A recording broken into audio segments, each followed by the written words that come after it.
नमस्कार छात्रों, हमने पिछली तासिका में 2 लघु कथाएं जो है उसमें की पहली लघु कथा जो थी अर्जी, इसका अभ्यास किया था। आज हम दूसरी लघु कथा का अभ्यास करेंगे। दूसरी लघु कथा का नाम है इन्वेस्टमेंट। आप बहुत सारी चीज़ें की इन्वेस्टमेंट करते हो ना बच्चों, करते हो कि नहीं? बहुत सारी चीज़ें की इन्वेस्टमेंट करते हो आप लोग। तो इन्वेस्टमेंट जो है वो किस किस बातों की जाती है? पैसों की जाती है, गाड़ी, बंगला, बैंक बैलेंस, ये सारी चीज़ें क्या है? इन्वेस्टमेंट में आने वाली चीज़ें हैं।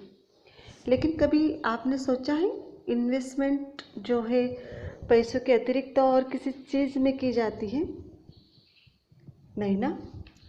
तो इन्वेस्टमेंट जो है वो और अलग चीज़ में की जाती है, जिसके लिए हमें ना पैसों की ज़रूरत है, बैंक बैलेंस की ज़रूरत है, ना बड़ी संपत्ति की ज़रूरत है। वो इन्वेस्टमेंट क्या है? वो इन्वेस्टमेंट है संस्कार, जो हमें बचपन से मिलते हैं। बचपन से हम अनुकरण करते हैं और अपने जीवन को सुंदर बनाने का प्रयास करते हैं। ऐसी सुंदर कहानी जो है, लघु कथा जो है, लेखक संतोष सुपेकर द्वारा रचित कि इन्वेस्टमेंट नामक इस लघु कथा में लेखक ने बड़ी सुंदरता एवं सहजता से स्पष्ट किया है कि बच्चों को संस्कारी बनाना महत्वपूर्ण है। यहाँ संस्कारों के महत्व व उपयोगिता जो है इन्हें दर्शाने का प्रयास किया है। साथ ही में जो आज की युवा पीढ़ी है, युवा पीढ़ी को संस्कारी बनाने के लिए परिवार में संस्कार के होने का महत्व भी यहाँ पर दर्शाया गया है। बहुत सारे लोगों के पास बहुत सारे पैसे होते हैं, बहुत सारी प्रॉपर्टीज़ होती है, लेकिन बच्चों को बड़ों के साथ किस तरह से बात करनी है इसकी तमीज़ नहीं होती है।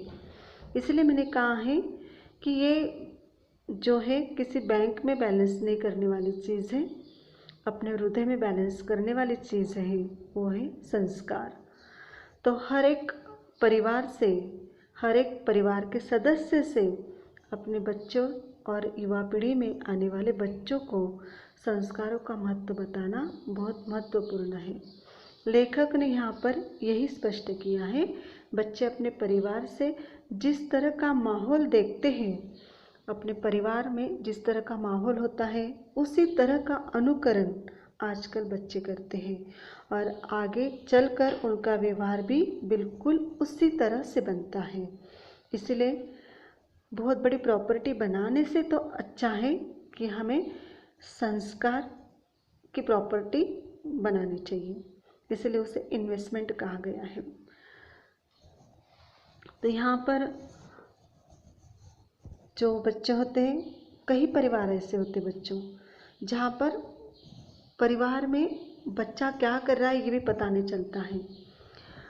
बहुत कुछ अपनी भागदौड़, अपनी जीवन शैली जीने का तरीका, काम करने का तरीका और फिर अपना जो समय है वो अपने बच्चों को दे नहीं पाते हैं। और जब बच्चों को हम समय दे नहीं पाते हैं तभी बच्चे माँ बाप से दूर हो जाते हैं और वहीं पर संस्कारों की कमी आ जाती है। इसलिए भले 2 पैसे कम क्यों न मिले, लेकिन बच्चों को अच्छे संस्कार देना ये सबसे पहला कर्तव्य अपने माँ और पिताजी का होना चाहिए। तभी जाकर आज की युवा पीढ़ी जो है संस्कारक्षम, निर्णयक्षम बन सकती है। चलिए छात्रों, कहानी जो है उसे हम पढ़ते हैं। कहानी बहुत छोटी है लेकिन बोध लेने जैसी है। हमारे जीवन मूल्यों को सुधारने के लिए इसका बहुत ही महत्व हो सकता है। टेक्स्ट बुक निकालिए, कहानी में पढ़ती हूँ, ध्यान से सुनिए। यार मंगेश, अशोक ने अपने परिवार के मित्र से बड़े अचरज से पूछा। अचरज? आश्चर्य। मैं हमेशा देखता हूँ तुम अपनी सौतेली माँ की दिन रात सेवा करते रहते हो, लेकिन वो तुम्हें हमेशा बुरा भला ही कहती है। बड़ी अजीब बात है। अजीब यानी विचित्र बात है। हमारे तो बस काम नहीं है इतना सुनना। तुम कैसे कर लेते हो इतना सब्र? सब्र यानी संयम। सुरेश जो है अशोक के बारे में यानी अपने मित्र के बारे में पूछताछ करता है कि तुम्हारी सौतेली माँ होने के बावजूद भी तुम क्या करते हो, उसकी दिन रात सेवा करते हो। लेकिन उसकी दिन रात सेवा करने के बावजूद भी तुम्हें क्या होता है, हमेशा वो बुरा भला कहती है। और ये सारी बातें हमें सुनने को बड़ी विचित्र सी लगती हैं। अगर हम तुम्हारी जगह होते तो ये सारी बातें हम सुन नहीं सकते। सचमुच तुम में कैसा है, बड़ा संयम है। और सचमुच संयम ही क्या कर सकता है, अपने जीवन को आदर्श बना सकता है। आगे है, करना पड़ता है भाई। सुरेश ने फीकी मुस्कान से कहा। फीकी मुस्कान, हल्की सी मुस्कान से। इन्वेस्टमेंट सेंटर चलाता हूँ ना, बाहर पैसे का इन्वेस्टमेंट कराता हूँ और घर में संस्कारों का इन्वेस्टमेंट कर रहा हूँ। संस्कारों का इन्वेस्टमेंट, वह कैसे? बचपन में मैंने परिजनों को, बुजुर्गों की सेवा करते देखा था। यहाँ पर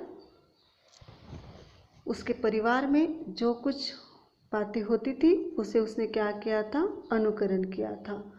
और अनुकरण करने की वजह से उस पर अपने आप वो बचपन में ही संस्कार आ गए थे कि बुजुर्गों की सेवा करना, जो वृद्ध होते बूढ़े होते हैं उनकी सेवा करना। तो यहाँ पर उसने कहा कि बचपन में मैंने क्या किया था, परिजनों से, अपने लोगों से बुजुर्ग की सेवा करते देखा था। इसी भाव का इन्वेस्टमेंट अब अपने बच्चों में मैं कर रहा हूँ। यानी संस्कार जो है वो अपने बच्चों को इसी रूप में देना चाहता हूँ, जो मुझे अपने माता पिता से मिले, बुजुर्ग की सेवा करना, ये सारे संस्कार मैं आज का क्या कर रहा हूँ, अपने बच्चों को दे रहा हूँ। वो भी किस तरह से, इन्वेस्टमेंट के रूप में। अरे भाई, बच्चे जब मुझे माँ की सेवा करते देखते हैं तो एक ईमानदार इन्वेस्टर की तरह मुझे उम्मीद है कि उनके अंदर भी भारतीय संस्कार विकसित होकर रहेंगे। उम्मीद ने आशा कि यहाँ पर उन्होंने क्या किया है कि ये सारी बातें मैं जब करता हूँ मुझे आनंद भी मिलता है और ये सारी बातें मेरे बच्चे भी देखते हैं, तब वो क्या करते हैं, इन सारी बातों को अनुकरण करते हैं। और मुझे जिस बात का सुख मिलना चाहिए वो सारा सुख मुझे इसी में मिलता है। और इसलिए कहते हैं कि परिवार में जिस तरह का माहौल बच्चे देखेंगे आगे चलकर उनका व्यवहार वैसा ही बनता है। इसलिए मैं भी क्या करता हूँ, इन संस्कारों को अपने साथ संभाल कर रखता हूँ ताकि मैं अपने बच्चों पर भी अच्छे संस्कार कर पाऊँगा। इसलिए जीवन में सबसे महत्वपूर्ण बात क्या है, अच्छे संस्कार। तो जैसे अच्छे संस्कार होते हैं वही क्या करता है, अपने जीवन को मार्गदर्शक बनाता है। समाज में किस तरह से रहना है, बड़ों से किस तरह से बात करना है, आने वाली मुसीबतों के साथ किस तरह से बर्ताव करना है, किसी किसी प्रकार के लोग हमें समाज में मिलते हैं, उनके साथ हमें किस तरह से रहना है, ये सारी बातें कौन पूर्ण सह सकता है, जिसके जीवन में अच्छे संस्कार होंगे वही इन सब बातों को सह सकता है और सामने वाले व्यक्ति के साथ अच्छा व्यवहार बन सकता है। इसलिए छात्रों, अगर इन्वेस्टमेंट ही अगर करनी हमें तो हमें भी क्या करना है, आज से अच्छे संस्कारों की इन्वेस्टमेंट करना है, जो हमारे जीवन को दर्शक बनाती है, सुंदर बनाती है और एक जीवनदायी संजीवनी बनाती है। तो ध्यान में रखना है इस लघु कथा के माध्यम से।